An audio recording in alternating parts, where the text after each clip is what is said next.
terminamos de estudiar el libro de Proverbios. Sentiría mayor pena si aun cuando hubieran venido, eso no fuera importante, porque en realidad no estudian la Biblia versículo por versículo. Se congregan con nosotros, pero de forma ritual. A veces vienen, a veces no vienen. Si el sermón es bueno para ellos, según ellos, están animados. De lo contrario, dicen, el pastor estuvo aburrido. Años han pasado en esas sillas. Aún no han leído un libro de la Biblia completo. Es vergonzoso, de veras. Si usted tiene ya años congregándose con nosotros y aún no ha leído un libro de la Biblia completo, es vergonzoso. Usted puede considerarse que ni siquiera es un bebé espiritual. En fin, digo esto para animarles. Quizás el que vamos a empezar a estudiar hoy es el primer libro que estudia completo. De hecho, es tan corto que yo me pregunto cómo puede alguien no leerlo completo. Bueno, no es extraño. Nuestro país tiene una tasa bastante alta de analfabetismo. Y en cuanto a religión se trata, es peor. Algunas congregaciones, y espero que no sea la nuestra otra, están llenas de cantidad de personas que no saben lo que hacen ahí. Quiera Dios, es mi oración y le animo, que usted sea distinto de esa mayoría, que usted sea un estudiante serio de la palabra, que usted tenga la satisfacción de decir, he leído tantos libros y sé desde el principio hasta el final de qué hablan porque los he estudiado. Sin afán de congraciarme con ellos o de felicitarlos, una pareja que está a días de casarse me compartió esta semana que como novios están escribiendo en un cuaderno todos los sermones y lo han hecho de forma homilética, muy profesionalmente. Yo les decía, creo que el Señor les va a usar mucho como pareja, porque sin duda luego eso van a compartirlo. Les animo pues a todos a esforzarse por estudiarla de forma seria. Bueno, vamos a la librera de nuevo. Recordarán que tenemos el Antiguo y el Nuevo Testamento.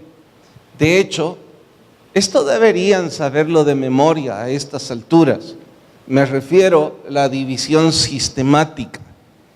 Quienes no la conocen, está en la hoja de Facebook de la iglesia. Bájenla de ahí. Les recomiendo, escriban la división en el índice de sus Biblias. Eso será enriquecedor, porque usted sabrá de qué trata. Se le va a facilitar que al menos el Antiguo y Nuevo Testamento ya están divididos en el índice, pero luego dividir todo lo demás será también enriquecedor para su vida. Como intento alternar, es decir, uno del Antiguo y uno del Nuevo Testamento. Acabamos de terminar el libro de los Proverbios que estaba en el Antiguo Testamento. Eso me empuja hacia el Nuevo Testamento. Así es que ya sé que voy a buscar únicamente en estas 5 divisiones. También reviso que como dato curioso, en mi libro de sermones, la última vez, no debo decirlo así, empezamos a estudiar por tercera vez la Biblia cerca del 2010. Eso significa que al 2017 ya han corrido prácticamente 7 años. Y ¿saben? Todavía nos hacen falta estudiar 23 libros, más o menos. Eso significa que me faltan cuando menos 3 años más. Total, vamos a estudiar la Biblia completa en 10 años. Si usted dice, eso es mucho tiempo, pastor, sorpréndanse del dato que voy a darle. Lo cierto es que no es ninguna sorpresa. Yo diría que es consecuente. La segunda vez que estudiamos la Biblia completa nos llevó 6 años y medio, más o menos. Ahora todo apunta a que nos va a llevar 10 años. Es que entre más viejo se vuelve el pastor, más lento, por eso va ocupando más años. Sería un buen argumento. Sin embargo, con toda humildad le diré que yo creo que esa no es la razón, sino que conforme más estudiamos la palabra, más tesoros inmensurables encontramos en ella.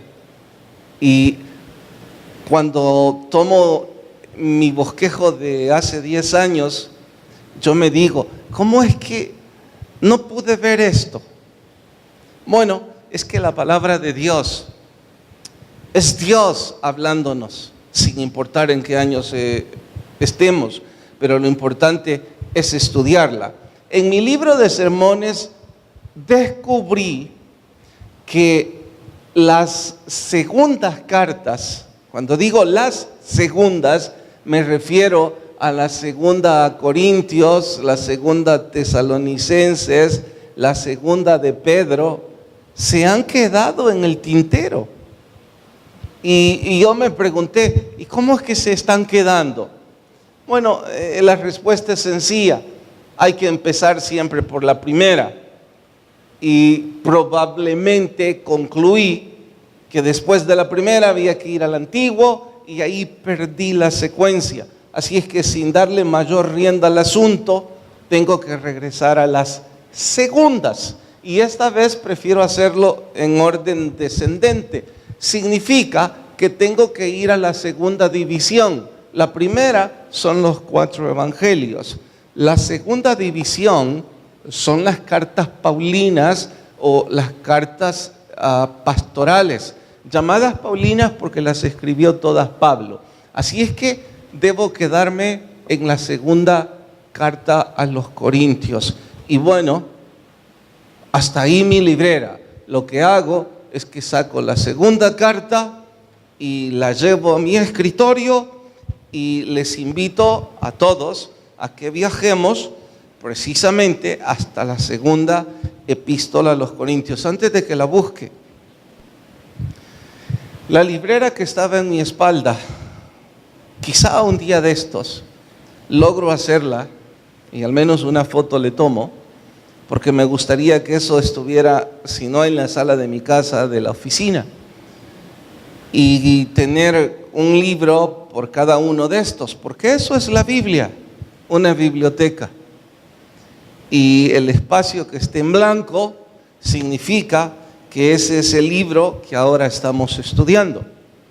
Pero debo acotar, cuando son segundas, es no solo porque ya se escribió una primera, sino que hay algún otro propósito de por medio que es su trabajo y el mío, descubrir el por qué.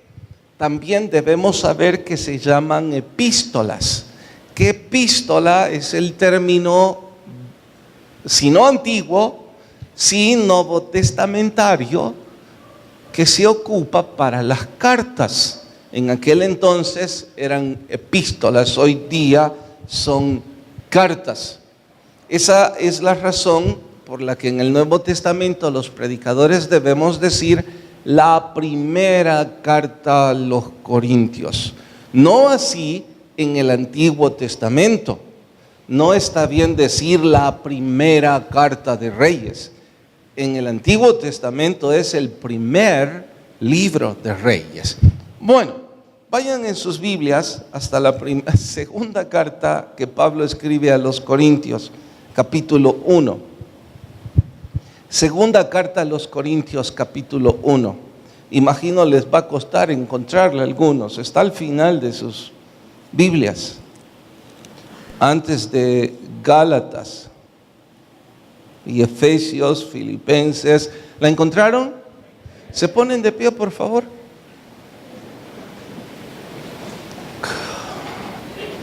Segunda a los Corintios, vamos al capítulo 1. Pablo, apóstol de Jesucristo, por la voluntad de Dios, y el hermano Timoteo, a la iglesia de Dios que está ¿dónde? En Corinto, con todos los santos que están en toda Acaya, gracia y paz a vosotros de Dios, nuestro Padre, y del Señor Jesucristo. Oramos. Te ruego, Señor, tu Espíritu nos guíe en esta apasionante aventura por la que Pablo escribió esta carta. Sin duda, Señor, ahora reviste de mayor importancia en mi vida por la historia de las misiones aquí en la iglesia. Por favor, guíanos que podamos crecer y aplicar tu palabra a nuestro diario vivir. En Cristo Jesús nuestro Señor. Amén. Pueden tomar su asiento. Lo que acabamos de leer es el saludo que Pablo hace a la iglesia a la que escribe la carta. La iglesia está ubicada en Corinto. En ese entonces las iglesias no ocupaban nombres como el nuestro. Iglesia Evangélica, el Dios de Israel, o llámele el nombre corto o comercial, la Capilla. No eran esos los nombres, sino que era la iglesia en X ciudad. Conforme crecieron las iglesias en las ciudades, ya no era propio llamarles de esa forma. Y por eso tuvieron que ocupar cualquier otro nombre. Pero para ese momento, en donde solo había una congregación prácticamente en cada ciudad, pues esa era la intención. La iglesia que está en la ciudad de Corinto. Cabe acotar, Corinto estaba y sigue estando en la ciudad de Grecia, cuna en aquel entonces y aún hoy día de las ciencias y el arte en el mundo entero. Sin duda, una ciudad emblemática. Dentro del país más emblemático, diría yo, de toda la historia de la Europa antigua, sino decir del mundo antiguo. Su lengua, una de las más hermosas del planeta. De vez en cuando pienso, una mujer, además de su belleza física, me refiero a una mujer griega, además de su belleza, no le es difícil seducir cuando habla en griego. Y en Corinto las cosas eran mucho, pero mucho peor. Ya les explicaré por qué y por qué relaciono el asunto. Es curioso que en la época en que el Imperio Romano gobernó el mundo, el latín fuera el idioma oficial del imperio, pero casi todos hablaban griego. No solo por la influencia helenística, que ya sabemos que el imperio griego mantuvo su hegemonía intelectual traspasando las fronteras al imperio de Roma. Sumado a eso, es una lengua hermosísima. En cuanto a los personajes históricos, Alejandro Magno, Homero, Sócrates, Aristóteles, Esopo, Hipócrates, entre otras decenas de grandes entes intelectuales. Si usted busca en un mapa mundi Corinto y ubica la Grecia antigua, descubrirá la mitológica Troya, que hoy ocupa Turquía.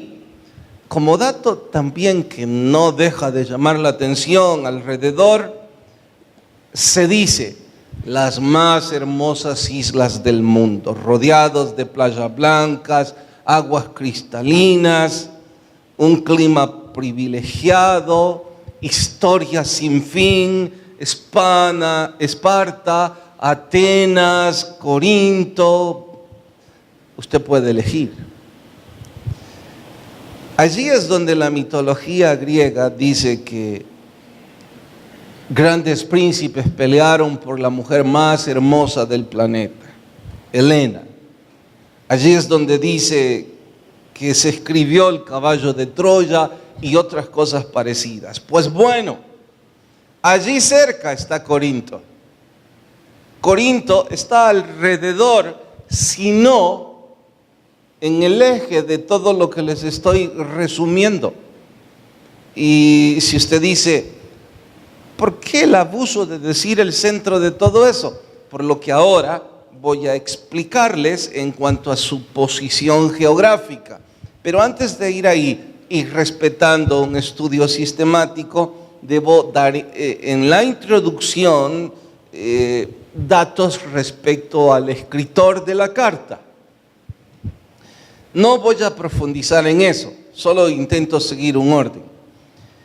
Sabemos que fue Pablo, y digo, no voy a profundizar, porque en la primera, que no me acuerdo cuándo fue, tendría que buscarla, profundizamos en la biografía de él. Sin embargo, los más estudiosos de ustedes, los cuales se aplauden y desean saber más sobre la biografía de Pablo, está en el libro de Hechos. No lo busquen ahorita. Libro de Hechos, capítulo 8 al 10. Usted en su casa dice, bueno, yo quiero saber un poco más sobre el escritor de esta carta, el contexto histórico, sociológico o religioso del por qué la escribió. Bueno, váyase al capítulo 8 y 10 del libro de los Hechos y será suficiente. Hay más, pero yo creo que con eso bastaría. En fin, lo que sí voy a ampliar es decir que en su biografía Pablo refiere su currículum académico, que es impresionante, y él no lo cita porque quiera jactarse, más bien es lo contrario. Él dice que todos los títulos académicos adquiridos son como basura comparado con la excelencia de conocer al Señor Jesús, de conocer su palabra. En fin, alguien que adquirió tanto conocimiento académico, en ese entonces es fácil deducir, conocía todo sobre mitología griega. Si más de 2000 años después, hoy día, conocemos un poco y los que se embelezan en ella conocen mucho sobre mitología griega o sobre la influencia de la cuna del arte griego hacia el mundo, imagínese en ese tiempo cómo Pablo debió embriagarse mientras estudiaba respecto a toda la influencia helenística. Pues bueno, si eso es así, qué sorpresa nos causa de que él quisiera conocer esas islas en sus viajes misioneros. Ahora, siento más pasión por empezar a profundizar, a estudiar estas cartas. Digo ahora porque ni la segunda ni la primera vez que las leí estuvimos en un momento de un corazón misionero de la iglesia. Ahora es lo contrario. Y cuando estoy leyendo estas cosas, no puedo parar de pensar qué tenía en su corazón, en su mente el apóstol cuando hizo la bitácora, hacia dónde iba a embarcarse. Busquen en el mapa en sus casas, no lo hagan aquí, en sus casas. Identifiquen Israel o Jerusalén en el mar Mediterráneo y luego identifiquen Corinto. Luego un poco arriba tendrán Atenas, Esparta, y usted pensará, wow, Pablo fue a todas estas islas, entonces se embarcó desde Israel. ¿Y qué lo hizo llegar hasta estos sitios? Sin duda, aunque la Biblia no dice esto, esto es mi intuición.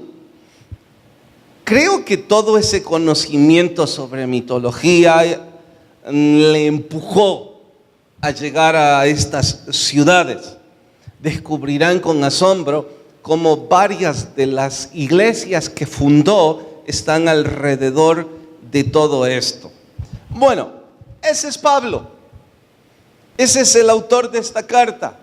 Él se ha embarcado. El libro de los Hechos narra 4 viajes. Y esta es otra aventura. Si no fuera pastor y si tuviera dinero, o sea, ambas cosas imposibles, porque no es posible que deje de ser de pastor y no es posible que tenga dinero. Qué apasionante sería repetir o emular los 4 viajes.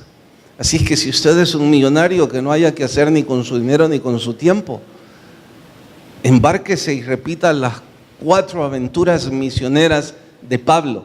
Me imagino que hay un montón de gente que ha hecho eso. En esa parte del mundo no necesitarán ser millonarios para hacer esos viajes. Pero en fin, contexto geográfico. La ciudad era llamada la ciudad de los 2 mares. En realidad está dentro de un mar. Usted va a ver en el mapa que el mar Mediterráneo, el mar Egeo y el mar Negro, que estos últimos 2 se confunden o son lo mismo, están bañando prácticamente a Corinto. Por esa razón se le conocía como la ciudad de los 2 mares.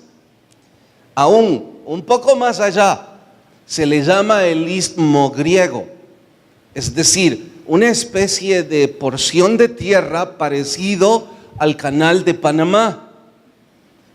Ese es el istmo de Panamá, porque une el Atlántico con el Pacífico.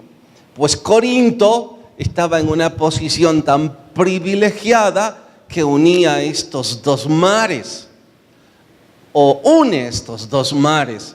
Al unir estos 2 mares, sorpréndase, une también Europa, Asia y África en una especie de pequeño estrecho de mar. Cuando digo pequeño no estoy hablando de 3 kilómetros, claro está. Estoy hablando de qué sé yo, pero es un mar.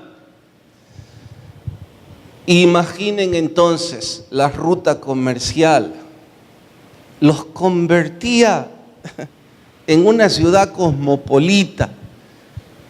Marineros de todo el mundo conocido desembarcaban en Corinto. La depravación allí era y sigue siendo de escándalo.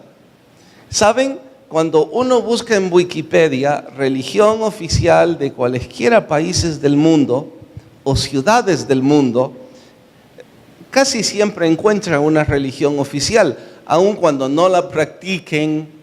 Hay algo en su constitución que describe la fe mayoritaria. Bueno, cuando uno busca Corinto, dice politeísta. En otras palabras, aquí puede adorar a quien le dé la gana. Desde Zeus hasta Afrodita, y si quieren, pues también adoren al Dios de Pablo.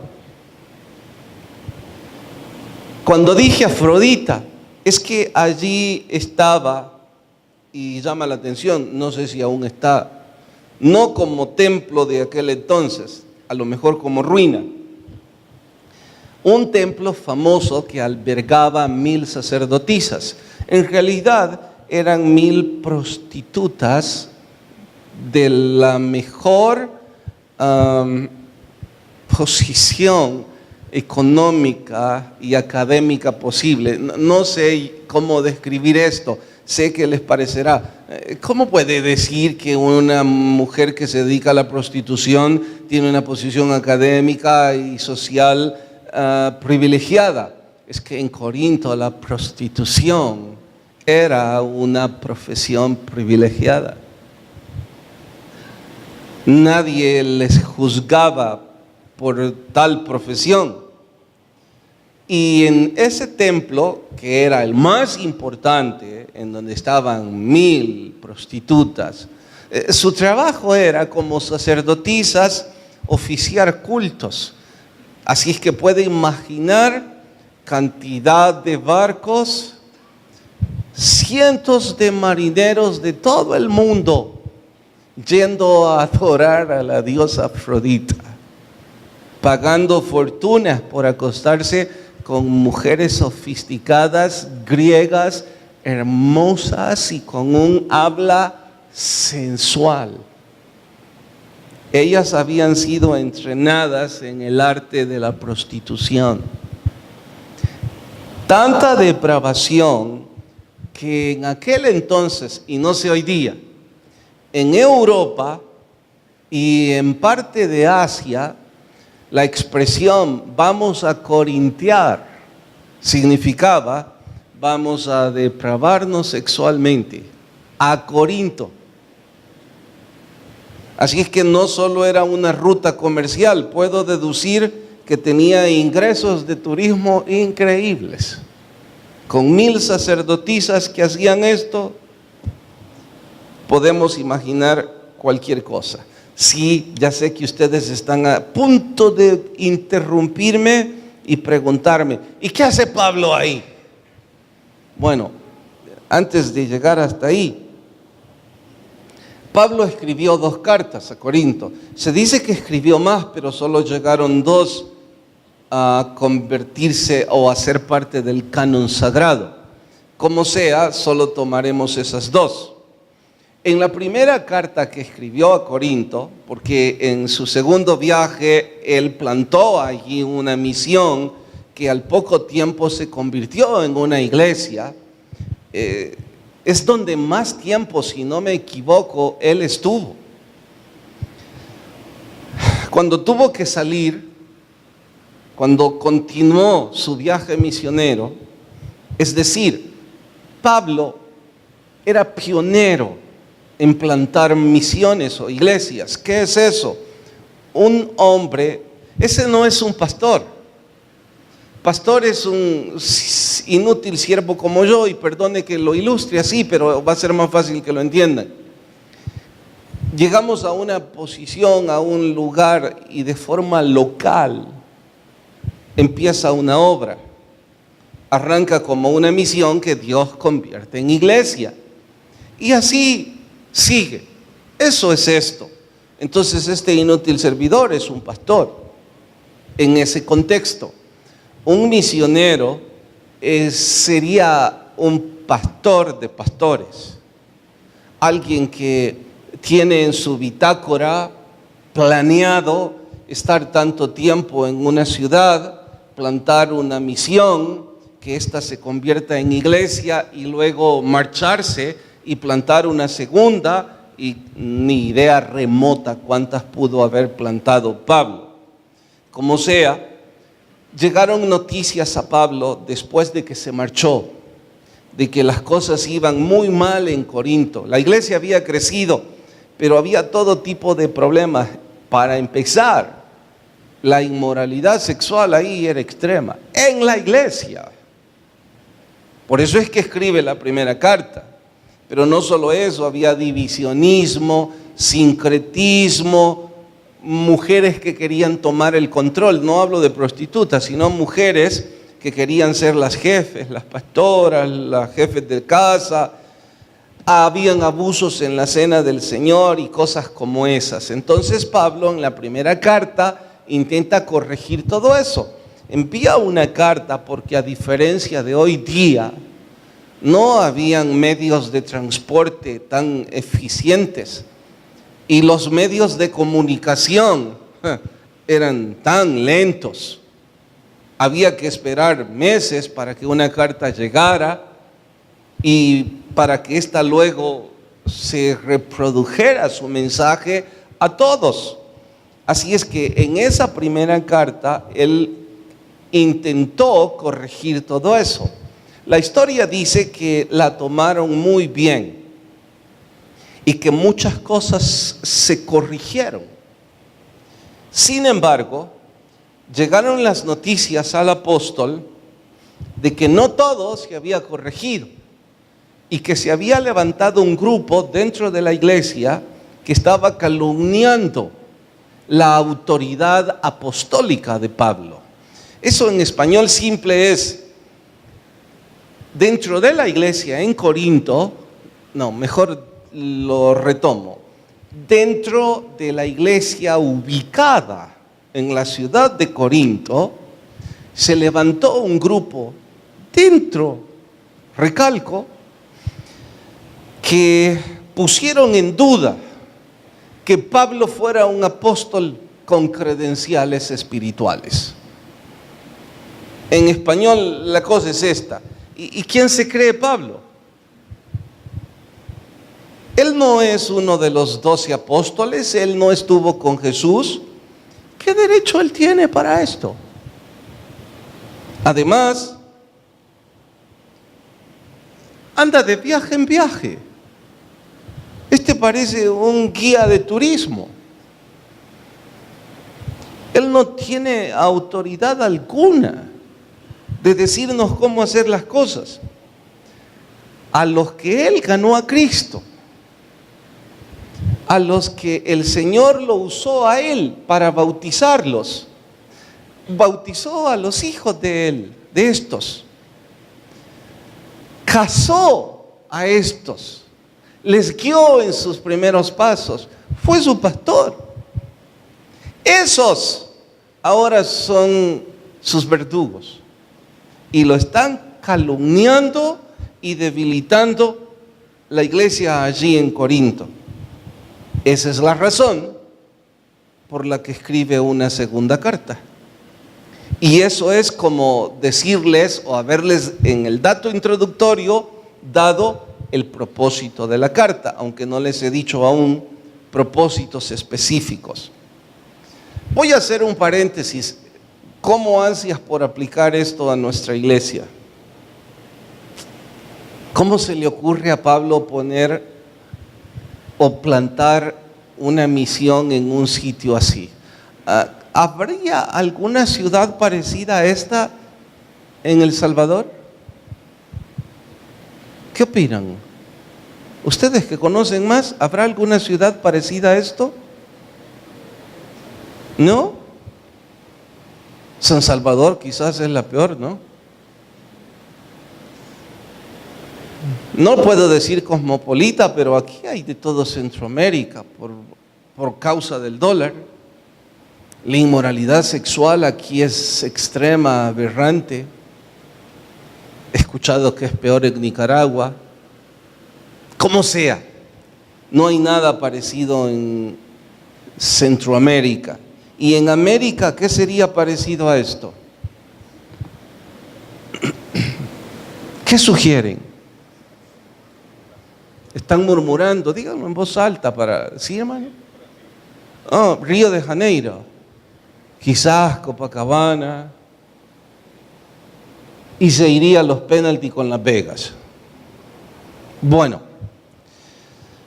¿a quién se le ocurre poner una... Imagine que viene uno de ustedes y me dice, pastor, el Señor me ha llamado. ¿A qué? A las misiones. Después de todo lo que ha pasado acá, estoy seguro que el Señor me está llamando, quiero que ore por mí, quiero que me apoye económicamente y ya estoy listo. Fantástico, ¿y dónde vas? A Río de Janeiro. ¿Por qué están riendo? ¿Por qué está riendo usted? Sí, usted está riendo a carcajadas. Usted es el que quiere irse para allá. Ahora sintió el llamado. Para colmo que ahora yo les dijera, no yo, uno de ustedes dijera, no, yo no voy para Río de Janeiro, yo voy para Las Vegas, pastor. Estoy seguro que el Señor me envió para allá. ¿Se unirían a que apoyemos a ese hermano? Bueno, esa misma incredulidad que ustedes están mostrando es la que mostraron para Pablo, cuando Pablo dijo, voy a Corinto y me voy a quedar allá un poco más rato. Se quedó más de un año. Puedo imaginar al concilio en Jerusalén. ¿Qué está haciendo este tanto tiempo en Corinto? Como sé que algunos quieren descubrir la razón, la Biblia no la dice explícitamente, pero sí está implícita. Mire, habían varias razones importantes del por qué poner una misión ahí que se convirtiera en iglesia. Número 1, estratégicamente posicionada.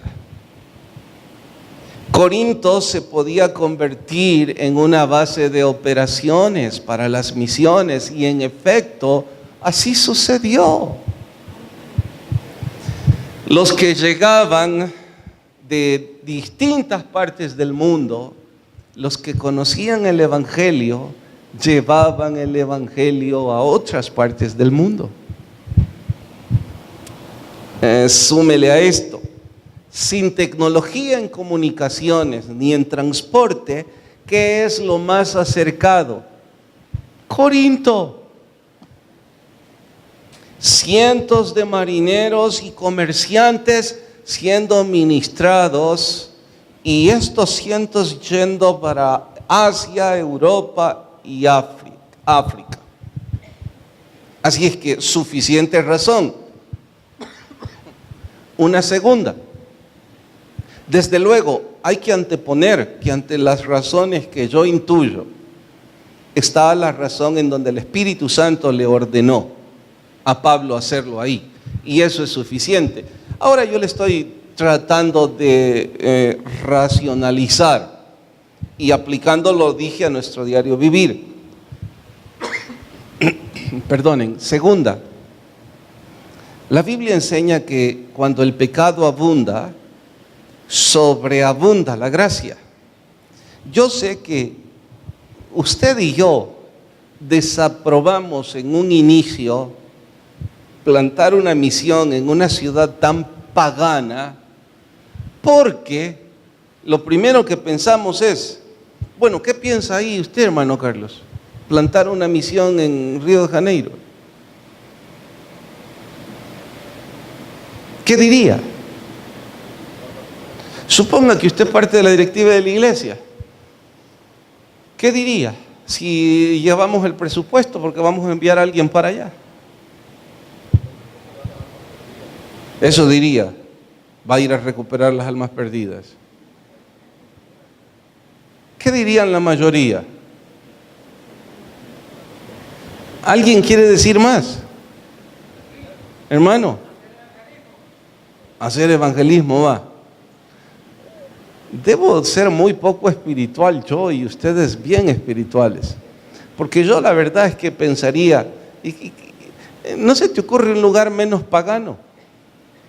Ahí todo el mundo va a corintiar, no quieren escuchar de la palabra. ¿Por qué no vas a un lugar más neutro? Yo pensaría, es como que me digas que vas a ir a evangelizar a la fiesta. Pero bueno, ¿dónde es que están los pecadores? En la fiesta. ¿Dónde están los pecadores? En esas ciudades. ¿Y saben algo más que he descubierto en la historia de esta carta? Aplicándola a nuestra propia historia. Cuando las personas se enredan en pecados de inmoralidad sexual, de vicios, de adicciones o de delinquir, esas personas admiten su naturaleza pecaminosa. Usted no va a encontrar a alguien que se dedica a la inmoralidad sexual que le dice, no, la verdad es que yo me siento limpia. O un hombre que está sosteniendo adulterio y que tiene 2 hogares, cuando usted habla con él no le va a decir, mire, yo siento que ya voy para el cielo. O una persona que está atada en la drogadicción, él no va a decirle, yo sé mucho sobre ángeles. Él le dirá, yo sé mucho sobre demonios que me persiguen. Esas personas no tienen su corazón cerrado a escuchar sobre Jesús y cómo salir de esa esclavitud. No digo que todos, estoy hablando en términos genéricos. ¿Sabe quiénes son los que tienen su corazón muy cerrado a eso, los intelectuales, los que humanamente creen haber alcanzado el éxito y no tener necesidad de nada ni de nadie, los académicos, los religiosos, se creen tan buenos que ellos creen no necesitar a Jesús. Estoy diciéndole todo esto porque aquellos que están yendo a las misiones, entre más personas hayan, más oportunidad de hacer evangelismo tiene. Es como si se tratara de un océano. Hay sitios dentro del mar en donde apenas y hay peces. No sé por qué, quizás muy frío, muy caliente, la corriente, la época del año, como fuera, hay muy pocos peces. Entonces vaya donde hay muchísimos peces. Ahora, si el Señor le llama a un lugar en donde hay muy pocos, en donde usted tiene que usar una caña de pescar y un anzuelo, en buena hora. Pero ¿por qué no si puedo ocupar una red? Es lo que Pablo estaba haciendo. Ahora lo voy a aplicar a nuestra iglesia. No, antes de ir a nuestra iglesia, ¿cómo privarme de hacer esto? Ya que les mencioné Las Vegas. Muchos de ustedes no le conocieron. John Michael fue su nombre, un pastor de Calvary Chapel, que fue un mentor para mí, fue como un pastor, un hombre que me llevaba 25 o 30 años de edad, una experiencia bárbara y alguien que recuerdo con mucho aprecio y cariño. Él me mostró amor, él me veía como un alumno en el ministerio. Siempre que venía me decía: Carlos, ve conmigo. Él quería que fuera a Filipinas. Cuando yo revisaba el itinerario de viaje y veía que eran como 12 horas de vuelo, ni en broma voy a Filipinas, pensaba. Y él siempre me hablaba: vas a aprender mucho sobre las misiones, eso es lo que queremos evocar aquí en Latinoamérica. Una de las tantas veces de sus invitaciones, yo tenía que hacer otras cosas en los Estados Unidos, y él me dijo: mira, al menos pasa por mi iglesia en Las Vegas. Y yo siempre pensé, como varios de ustedes pensaron: ¿quién puede querer poner una iglesia en Las Vegas? Bueno, en esa fecha, hoy no sé, y eso fue hace como 5 años o más, era una de las iglesias más grandes de Calvary Chapel en el mundo. No la más grande, pero una de las más grandes. Cuando conocí ese ministerio, yo estaba boquiabierto. Yo pensé que iba a llegar a un lugar chico, en donde estaban batallando con el pecado. Era una iglesia enorme, un fuego del Espíritu grande y un corazón para las misiones. Entonces fue cuando descubrí que él como pastor, decenas de decenas, ya no de misiones, sino de iglesias en Filipinas. Y el centro de operaciones, lo podamos creer o no, era Las Vegas. Y su corazón era convertir Las Vegas en el centro de operaciones para Centroamérica. Él quería que yo aprendiera lo que ya estaba pasando en Filipinas. Y yo fui un necio que nunca hice el tiempo para acompañarlo. Estoy hablando en pasado porque él ya falleció. Así que ahora puedo decir, no debería sorprendernos que hubiera una misión en Corinto, en un lugar tan pagano y tan depravado. Pero ahora voy a olvidar Corinto, voy a olvidar Las Vegas y voy a hablar de nuestro país. No puedo llamar que fue una época, o sí puedo llamarle así, porque incluso recuerdo que tuvimos una feria o una cruzada que le llamamos la época dorada o la cosecha dorada. Es una época en donde tantas personas en forma masiva estaban recibiendo al Señor en nuestra iglesia. Y cuando digo en forma masiva, no exagero.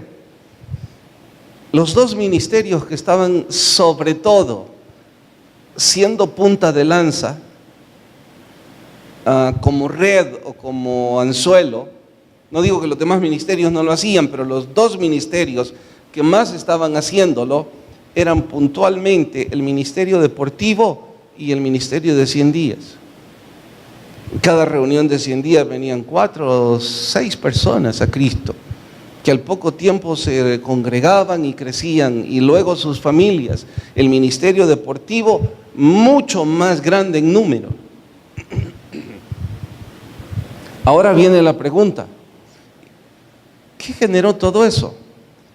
Los pioneros en recibir al Señor en esos ministerios eran personas que se habían criado en Las Vegas, por así decirlo, en un mundo de alcoholismo, de adicción a las drogas, de adulterios, de promiscuidad sexual. Varios de ellos venían con sus hogares rotos, sus finanzas en bancarrota. Como dije antes, si usted hubiera sostenido una discusión teológica con ellos, ellos se hubieran reído y hubieran dicho: yo no entiendo ni quiero nada de eso, yo solo quiero saber cómo restaurar mi vida. Y eso es lo que sucedió. El Espíritu Santo restauró sus vidas y luego ellos fueron esas redes que trajeron a muchos que, como ellos, habían estado esclavizados por ese mundo de pecado. Eso es lo que hacen las misiones. Debo decir lo que contrasta con los académicos y los religiosos y los que ahora se creen algo religiosa o empresarialmente, que tienen meses o años de que una persona no viene a Cristo por ellos. Pero si usted les va a preguntar ahora mismo, tienen varios versículos bíblicos y tienen varios errores que sacarle al pastor. Pero de hacer la obra misionera no saben ni una pizca. Bueno, de eso se trata la segunda carta a los Corintios. Pronto Pablo está a punto de decirles: sí, las tribulaciones son algo que nos han golpeado, pero no por eso vamos a rendirnos. Quiera Dios que ahora que arrancamos la carta, usted y yo sintamos pasión por estudiar su palabra. Oramos. Señor, gracias por ministrarnos, gracias por esa época